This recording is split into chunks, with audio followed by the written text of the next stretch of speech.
શ્રી ભારદ્વાજગીરીજી બાપુને આપણને આશીર્વચન આપવા માટે નમ્ર વિનંતી। તેમના આશીર્વાદ સાથે આપણે આ લગ્નોત્સવમાં સાક્ષી બનીશું। हरि ओम। गजाननं भूतगणाधिसेवितं कपितजम्बूफलचारुभक्षणं उमासुतं शोकविनाशकारिकं नमामि विघ्नेश्वरपादपङ्कजं। वक्रतुण्डं महाकाये सूर्यकोटिसमप्रभो निर्विघ्नं कुरु मे देव सर्वकार्येषु सर्वदा। આજના પાવન પ્રસંગે પવિત્ર ડાંગ જિલ્લાની પાવન ભૂમિની અંદર તેજસ્વીની ચેરિટેબલ ટ્રસ્ટના માધ્યમથી 101 આદિવાસી વરવધુના સમૂહ લગ્ન નિમિત્તે મંચસ્થ ઉપસ્થિત તમામ સંતવૃંદ, મહાનુભાવ, ઉદ્યોગપતિઓ, સેવક સમાજ, સાથે સાથે વિપ્રબંધુઓ અને વ્યવસ્થામાં તન મન અને ધનથી સહયોગ આપનાર તમામ કાર્યકર્તાઓ, ભાઈઓ બહેનો, યુવાનો, વડીલો, બાળકો, સાથે સાથે જેનું પરમ સાનિધ્ય પ્રાપ્ત થાય અને જેનો જીવન જ એક સંકલ્પ છે। ઓલું કહે ને કે અષ્ટાદશ પુરાણેષુ વ્યાસસ્ય વચનમ દ્વયમ પરોપકાર પૂર્ણાય પાપાય પરપીડનમ।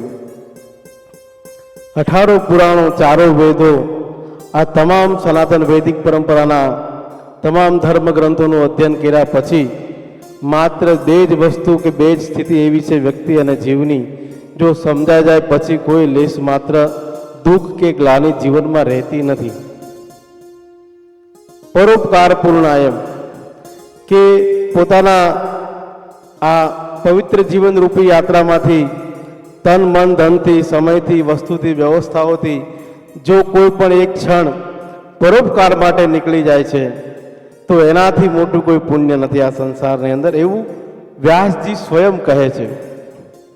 અને પાપાય પરપીડનમ કે આપણા દ્વારા, આપણા માધ્યમથી એક નાનામાં નાની કીડીથી લઈને હાથી સુધીના જીવોની વચ્ચે આપણે કોઈના દુઃખનું માધ્યમ બની અથવા તો કોઈના દુઃખનું કારણ બની તો એનાથી મોટું પણ દુઃખ આ સંસારમાં કોઈ નથી।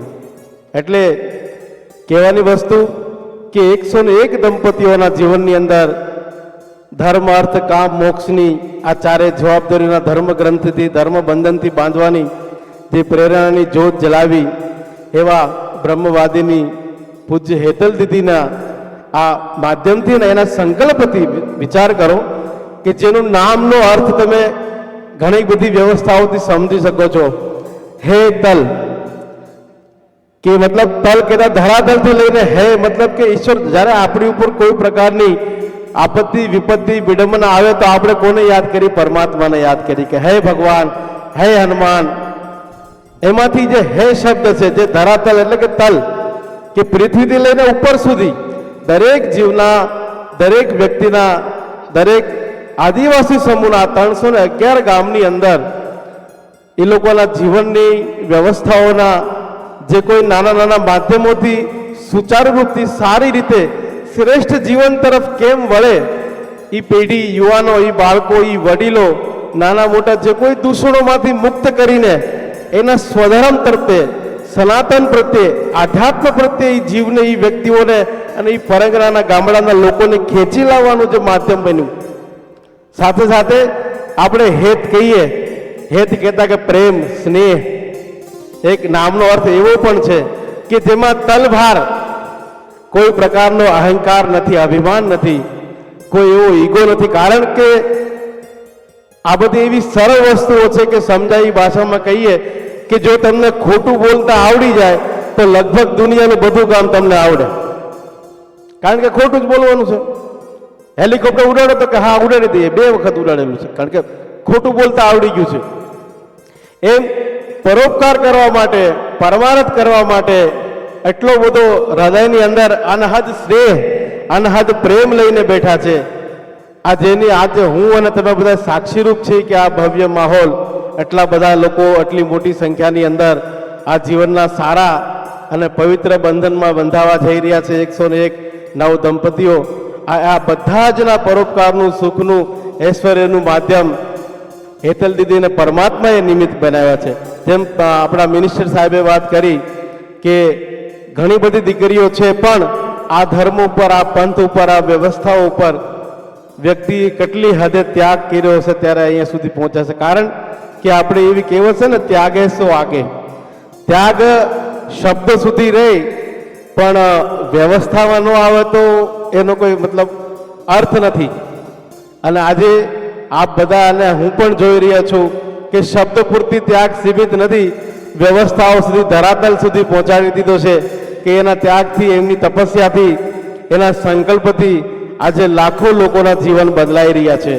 કરોડો લોકોની શ્રદ્ધા સનાતન તરફ, ઈશ્વર તરફ, પોતાના સ્વધર્મ તરફ, આધ્યાત્મ તરફ વળી રહી છે. એન કેન કોઈ પણ પ્રકારથી સનાતન વૈદિક પરંપરાની આ જ્યોત આ ડાંગ જિલ્લાના આ જંગલની અંદર, આપણે બધાએ સાંભળ્યું હતું જંગલમાં મંગલ હોય, પણ એ બધી વસ્તુ તો કહેલી વાતો છે. પણ વાસ્તવિક તમે વાસુના ધામ અને આ તેજસ્વની પ્રકૃતિ ધામની અંદર આવીને જોશો તો ખરેખર લાગશે કે ભાઈ આ જંગલમાં મંગલ જ છે અને આ મંગલ દેખાઈ રહ્યું છે ચારે બાજુ. એ પણ દીદીની સાથે અમારા વિપ્રબેન આચાર્ય કેતન દાદા જે તન મન ધનથી આજે કોઈને પણ કશું કહો, કોઈ અપેક્ષા વગર કોઈ કશું નથી કરતું, પણ એવા મહાપુરુષોના સંસ્કારો જેના બ્લડની અંદર, જેના લોહીની અંદર હોય અને જેનો આરાધક ઈષ્ટદેવ મહાદેવ હોય, એ ક્યારેય કોઈને પાસે ક્યારેય અપેક્ષા નથી રાખતો. એ તો માત્ર આશીર્વાદની ચેષ્ટા રાખે છે કે આ કોઈ વ્યક્તિ આવી જાય તો મારા મહાદેવની કૃપા આના ઉપર થઈ જાય અને તન મન ધનથી એના જીવનનું, એના પરિવારનું કલ્યાણ કેમ થાય, એની આપેલી વ્યવસ્થાઓનું, એની આગળ જે ઐશ્વર્ય છે એનો સદમાર્ગે ઉપયોગ કેવી રીતે થાય, એવી સતત ચેષ્ટા કરી દેશ વિદેશ અને પરદેશ સુધી આ આશ્રમ પૂજ્ય હેતલ દીદી અને તમામ વ્યવસ્થાઓનું એકલા હાથે અને આપ બધાની સાથે એકદમ નિમ્ન કક્ષાએ બનીને પોતાના હૃદયમાં સ્થાન પ્રાપ્ત કરનારા એવા કેતન દાદા આચાર્ય, સાથે સાથે એમની સાથે ટીમની અંદર જે બ્રહ્મ સમાજના યુવા કાર્યકર્તાઓ, જે આચાર્યો, લગ્ન ગ્રંથિથી જોડાવા માટેની તમામ કર્મકાંડની વૈદિક પરંપરાઓથી, વિધિ વિધાનથી જે નવ દંપતીઓને આશીર્વાદ આપવાનું કાર્ય કરી રહ્યા છે, સાથે સાથે સંસ્થાની સાથે જોડાયેલા. અને વચ્ચે વાત કરી દીદીએ કે તન મન અને ધનથી જે માત્ર આદેશ કરે અને એ બધા લોકો એના આદેશનું પાલન કરનારા તમામ મહેમાનશ્રીઓ પણ આ પ્રસંગની અંદર આ નવ દંપતીના આશીર્વાદ આપવા પધાર્યા છે. બધા જ લોકોનું હૃદયથી સ્વાગત કરીએ છીએ, અભિનંદન કરું છું. સાથે સાથે જે સંકુલ નિર્માણને લઈને જે ચર્ચાઓ થઈ, કારણ કે આજના સમયની અંદર વ્યવસ્થા વગર બધું ખોટું છે. ખાલી ઈચ્છાઓથી અને અપેક્ષાઓથી તો ક્ષણિક સમય સુધી તમારું મન રાજી રહી શકે, પણ વ્યવસ્થાના નિર્માણ કરવામાં જે પરમાર્થ લાગે છે, જે સંઘર્ષ થાય છે અને પરમાત્માની કૃપાથી જે એને ઈશ્વર નિમિત્ત બનાવે છે, એવા બધા ધન કુબેરોને પણ આદેશ કરું છું અને વિનંતી પણ કરું છું કે તન મન ધનથી જે કોઈ આપને દીદી દ્વારા, કેતન દાદા દ્વારા જે આદેશ થાય અને આપ એનું પાલન કરી પોતાની જે પવિત્ર ધન લક્ષ્મી જે છે એ આવા સારા કાર્યોમાં વાપરીને, કારણ કે મેં એવું મહાપુરુષોના મોઢેથી સાંભળ્યું છે કે ક્યારે પણ વ્યક્તિએ સંતોષી તો રહેવું જોઈએ, પણ કાંઈ ને કાંઈ પ્રવૃત્તિમાન રહેવું જોઈએ. કારણ કે ઓલો કહે ને, ઉંમર તો એક નંબર છે, પણ જે તમે તમારી જિજ્ઞાસાને સમાપ્ત કરી દેશો ને તો તમે કદાચ 25 વર્ષના હશો તોય વૃદ્ધ થઈ જશો. જિજ્ઞાસા ક્યારેય સમાપ્ત ન કરવી જોઈએ. એ પછી તમે તમારા જે ક્ષેત્રની અંદર હો ત્યાં તમારી જિજ્ઞાસા સતત જીવતી રહેવી જોઈએ.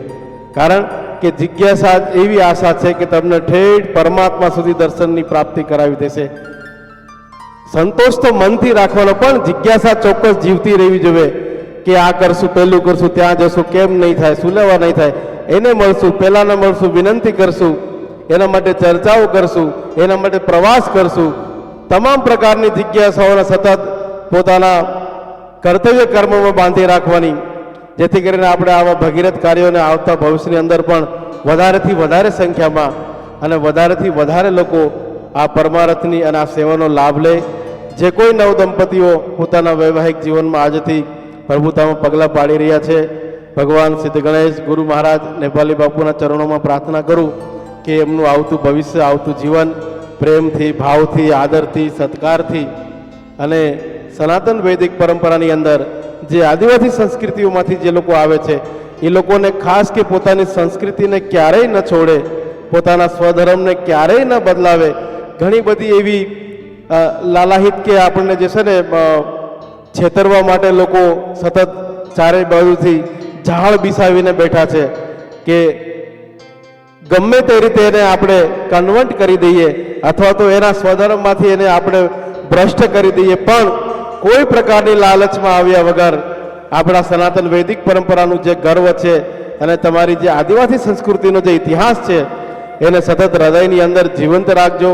ઘણી બધું અહીંયા આવ્યા પછી જોવામાં વિચિત્ર લાગતું હતું, પણ એ આપની સંસ્કૃતિ છે, આપનું વાતાવરણ છે, આપની પ્રકૃતિ છે અને એ પ્રકૃતિની અંદર જ રહીને આવતા ભવિષ્યનું પણ નિર્માણ સુયોગ્ય રીતે થાય. આવતી પેઢી પણ તમારી સંસ્કૃતિ, તમારી મર્યાદાઓ, તમારા રીતિ રિવાજોનું પાલન કરે. અને જેમ કીધું ને કે નવરા અને નવરી જે આજે મોટી સંખ્યામાં પણ એ લોકો આજના દિવસે ભલે નવરા રહે પણ આવતા કાલથી ખૂબ સારું કાર્ય અને વ્યવસ્થાઓનું નિર્માણ કરે અને પોતપોતાના માતા પિતાને, આજે જે દીકરીઓ જે સાસરે જાય છે પોતાના માતા પિતાને છોડીને સાસુ સસરાને, એને પણ એ જ માતા પિતાની દ્રષ્ટિથી જોવે અને એ જ પ્રેમ અને આશીર્વાદ એ સાસુ સસરાને પણ કહેવામાં આવે છે કે તમારી દીકરી છે એવી જ રીતે રાખવામાં આવે, જેથી કરીને લગ્ન જીવન સુખ, શાંતિ, સમૃદ્ધિ અને યશ વૈભવથી ભરેલું રહે.